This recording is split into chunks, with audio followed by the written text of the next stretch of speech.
it's a lot of fun to be a hotel developer. It's a little like being a chef. It's a little like being an architect. It's a little like being an interior designer. Everybody has an opinion about how it should be built, and everybody thinks they can do it, right? And our challenge is to stay humble and listen and see if we're missing something and understand it to the best of our ability. And believe me, we're hearing what the community's saying.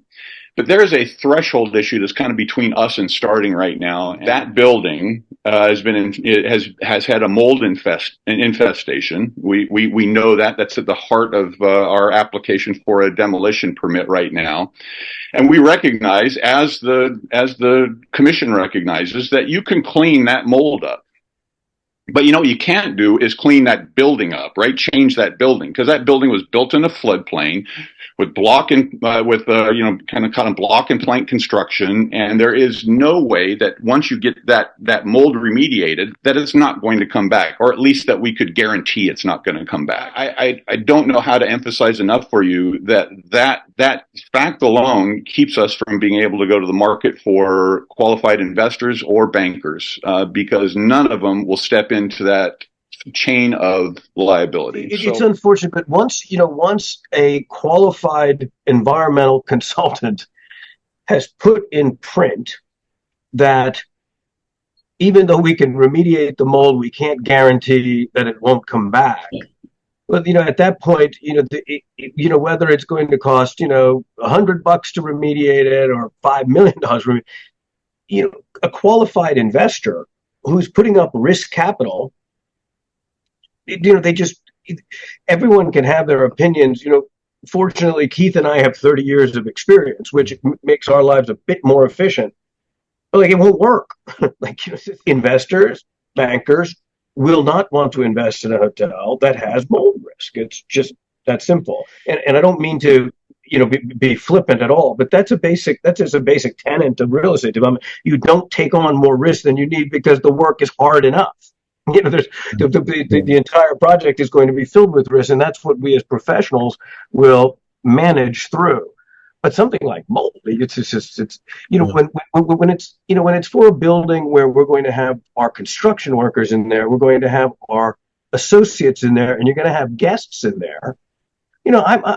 I wouldn't even consider putting my reputation behind a project that has risk to those three main stakeholders in the project. Yeah. That we're going to do the fundraising for it, we're going to do the development, the construction, the operations, and sustain that building. Yeah.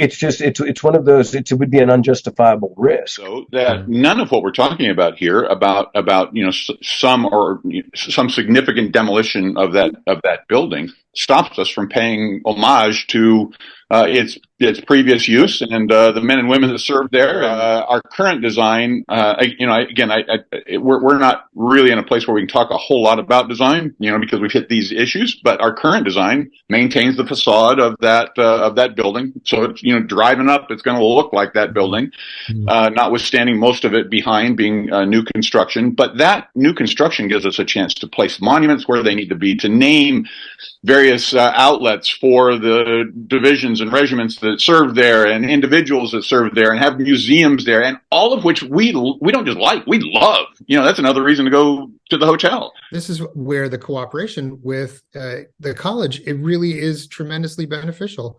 We have got faculty members and students who specialize in museum studies and historic preservation, and they are already chomping at the bit to dig into the history of the Armory, not just as a military facility, but as a civic venue where amazing concerts took place on the Eastern Shore in the 40s and 50s, where the college basketball team played its home games for decades. Mm-hmm. I mean, there are all kinds of ways in which our folks are ready to jump in and help memorialize in a proper way what actually took place on that site. And what we have today is unfortunately anything but a proper memorial to the folks who served there and all the great cultural events that took place on that location. I hope